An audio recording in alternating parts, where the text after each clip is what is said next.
নিচে ডান দিকে যে অ্যারোটা দেখছেন ওটা হচ্ছে এসপ্ল্যানেডের ব্লু লাইনের মেট্রো স্টেশন। ওপরের বাঁ দিকে যে অ্যারোটা দেখছেন ওটা হচ্ছে এসপ্ল্যানেডের গ্রিন লাইনের মেট্রো স্টেশন। আর ব্লু লাইনের পাশেই তৈরি হচ্ছে পার্পেল লাইনের স্টেশন। আজকে এই ভিডিওতে আমরা ডিসকাস করব পার্পেল লাইনের কনস্ট্রাকশন আপডেট নিয়ে। এই রেড সার্কেলটা দেখছেন এই জায়গাটাতে স্টেশন হবে। কারেন্টলি ওখানে ডক্টর বিসি রায় মানে ময়দান মার্কেটটা আছে ওটা শিফট করা হবে যেখানে আমি অ্যারো দিয়েছি। আর L20 বাস স্ট্যান্ড যেটা শিফট করা হচ্ছে গ্রিন লাইনের কম্পাউন্ডের মধ্যে।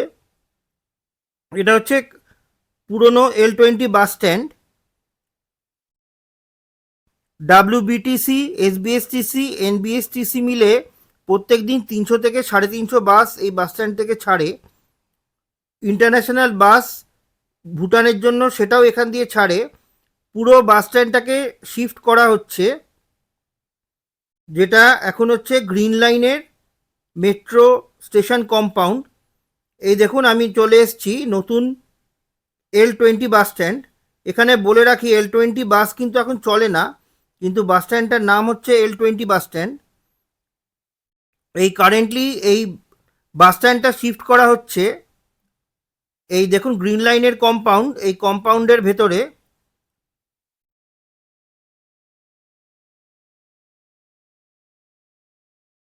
একবার পার্পেল লাইনের স্টেশন ওখানে তৈরি হয়ে গেলে তখন আবার নতুন করে তৈরি হয়ে যাবে।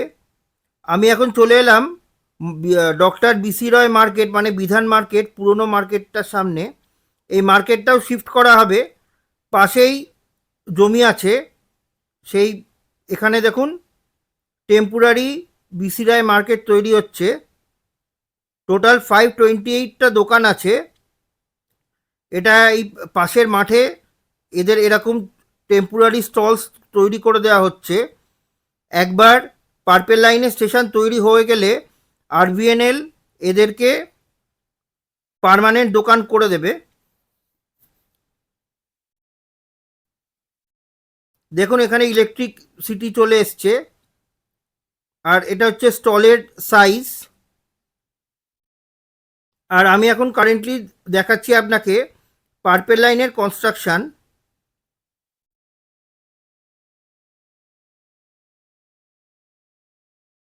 এটা হচ্ছে পার্পেল লাইনের এসপ্ল্যানেড স্টেশনের